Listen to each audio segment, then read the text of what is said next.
Përshëndetje. Të dashur qytetarë, sot është një ditë shumë e rëndësishme për të gjithë ne, për vendin tonë.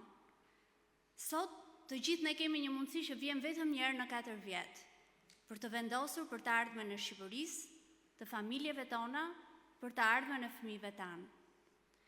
Vota juaj në këtë zgjedhje është më e rëndësishme se kurrë. Përmes saj, ju do të vendosni se në ç'drejtim drejtim do të ecë Shqipëria jonë. Prandaj, ju bëjmë thirrje të gjithë qytetarëve shqiptar, shkoni të votoni. Vendosni ju vetë për Shqipërinë që dëshironi për veten, për familjet, për fëmijët. Mos e lini këtë moment historik të kaloj pa zërin tuaj. 11 maj është dita juaj. Shqipëria ka nevojë për vendimin tuaj. Faleminderit.